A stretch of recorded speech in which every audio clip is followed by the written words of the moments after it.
Hi, it's Kia. Welcome to the Evening Bird Report.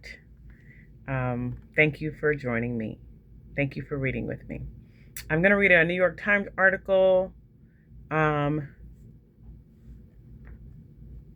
Breaking news is August 4th. Jason Arday, Cambridge scholar who resigned under scrutiny, is found dead. One second, let me click on that.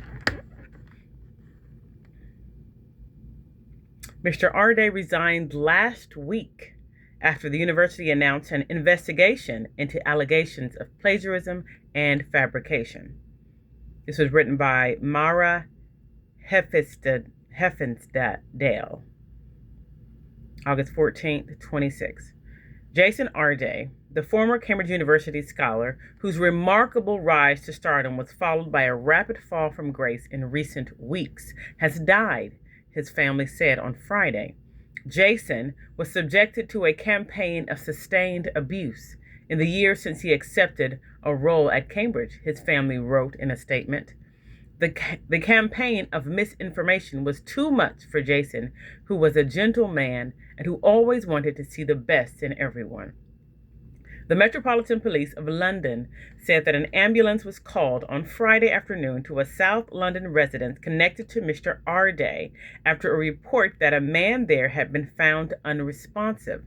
The man was pronounced dead at the scene, the police said, without confirming his identity, in keeping with British police practice. The death was being treated as unexpected, but was not believed to be suspicious, the police said. We were desperately saddened to hear this tragic news, Professor Deborah Prentice, the Cambridge Vice Chancellor, said in a statement. Our heartfelt sympathies go to Jason Arday's family and friends at this incredibly difficult time. Mr. Arday, who was 41, grew up in a working-class quarter of South London, the child of Ghanaian immigrants. Early on, he was identified as having learning difficulties. He wrote in his memoir that he could not speak until age 11 and could not read until age 18, charting a remarkable trajectory from nonverbal preteen to PhD. Mr. Arday, who had written and lectured on racism and higher education, became Cambridge's youngest black professor in 2023, when the university hired him for a prestigious post and established chair of education at the school's Jesus College.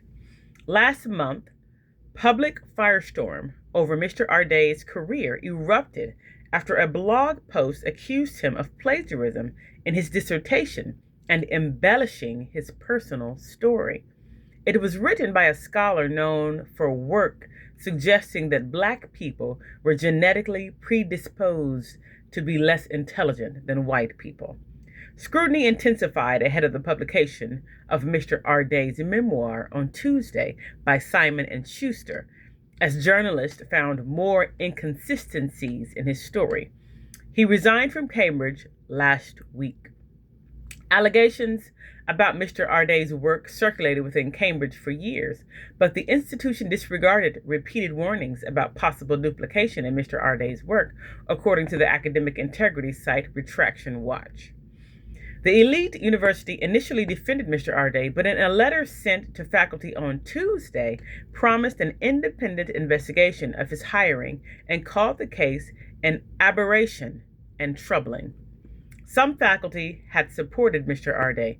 Others signed an open letter questioning the university's handling of the allegations and criticizing it for crafting a media narrative focusing on his youth, his race, and his transformative potential.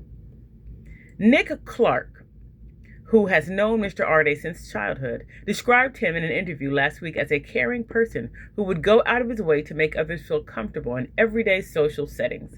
Mr. Arday was modest when discussing his career with his friends, said Mr. Clark, but those who knew him personally took pride in his accomplishments. He's always been that kind, caring, friendly character, he added. That's Jason. We are in shock to have lost this amazing father, partner, brother, uncle, and son, Mr. Arday's family said in its statement. The intense attention took a toll on Mr. Arday, he wrote in a blog post upon resigning from Cambridge. The years since my appointment have also been marked by an unrelenting level of public scrutiny and personal attack, he wrote, adding, the relentless accusations, speculation, and public commentary have taken a profound toll on me and on those I love. Thank you for reading with me.